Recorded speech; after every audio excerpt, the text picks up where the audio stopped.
guys, how is everybody doing? I'm Ping Ping and I make US visa related information. For today's topic, I will discuss to you the latest US Embassy Manila updates. What are the available scheduled preference for K1, immediate relatives, family-based petition, and employment-based visa. And also the latest travel advisory from the US Embassy in Manila, and what are the things that you need to remember when you want to travel all the way from United States to the Philippines. By the way, if you're new on my YouTube channel, please subscribe and hit the bell button to get notified of my next uploads. And if you like this video, please give it a thumbs up.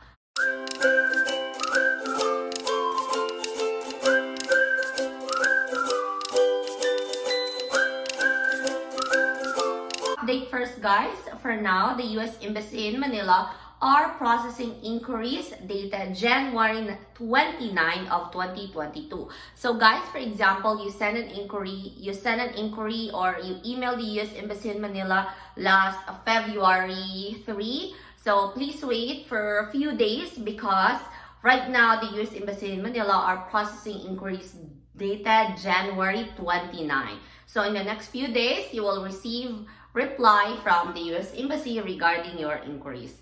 Now, please take note that the Embassy is processing immigrant and non-immigrant visas across all categories.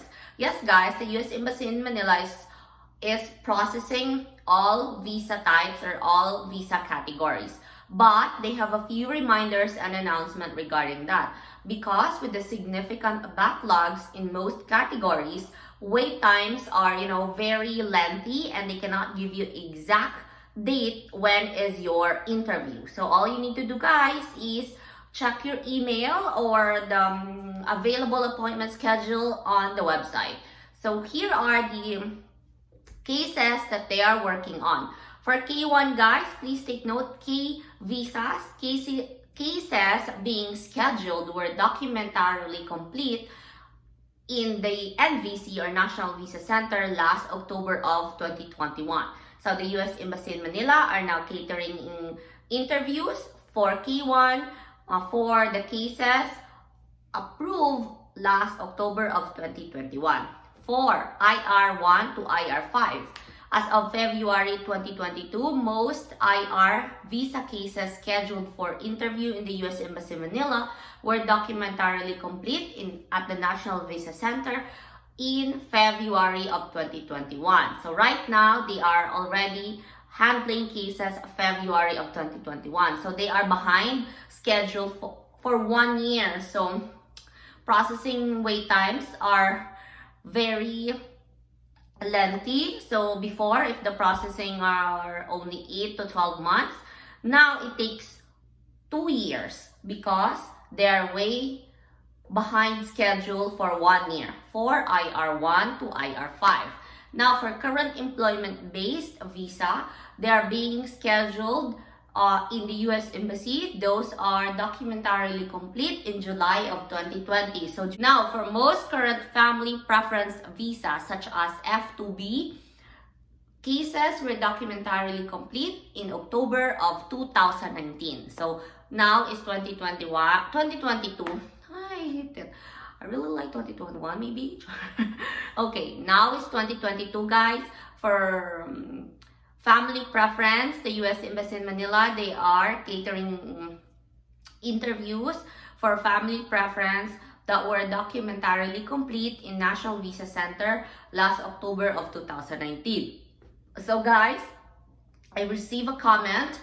So the comment of Babe Mags. This the comment of Babe Mags. Ma'am, ako po F2B po ako and documentarily complete po ako last November 2020. Malapit na po ba ako? So, the case was documentarily complete November 2020. Now, the US Embassy Manila are handling cases documentarily complete October of 2019. So, there's 1 year gap, right? So, to answer your question, ma'am, as of now, US Embassy in Manila is processing October of 2019. Your case was approved November of 2020. So I think you have to wait for another year for you to have your interview. You'll have your interview by the end of 2022 or first quarter of 2023. Yes, for babe mags. Alright, so that is the latest update for the scheduling in the US Embassy for different cases. Now let's talk about for non-immigrant visa. For non-immigrant visa, you remember that I mentioned before that tourist visa scheduled February 1 to February 18 of 2022 was canceled. So all you need to do is please wait for further instruction how to reschedule your interview. MRV slip is again valid until September 30 of 2023. The interview waiver program is still possible. You can apply for interview waiver program if you are eligible, and it has been expanded to include those renewing for biometrics and fingerprints for applicants ages below 14 years old and above 79. And if you are applying for F visa, M visa, and academic J visa applicants, and seafarers / airline crew visa reissuance, you can also avail the interview waiver program so that you don't need to go to the US Embassy in Manila to have your face-to-face interview with the consul. Alright, now let's discuss the travel updates for US Embassy in Manila. So please take note, guys, that Philippines now is in level 4, or it means, if you will check that on the US Department of State website, that it means do not travel. Yeah, do not travel or do not visit the Philippines right now because they are on level 4. But if you really want to visit the Philippines, you can do that, guys. If you want to visit your loved ones, or if you want to do for travel alone or tourist alone for just have fun, you can do that because the Philippines is now open for all tourists from different countries with valid visas, or countries with no visa needed upon entry. So, okay, please take note of this one. If you are a United citizen, you are a US citizen, you must be, please check, be fully vaccinated, have a negative RT-PCR test result 48 hours before departure, or you can have a certification from a doctor that you recently recovered from COVID. Number 3, you must stay in the Philippines not more than 30 days. You must bring proof of vaccination or certification that you are fully vaccinated with valid round-trip tickets and valid passport at least 6 months at the time of arrival.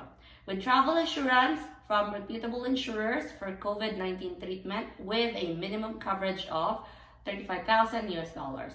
Last, guys, please take note of this one. Register to this website, guys, the One Health Pass of the Philippines.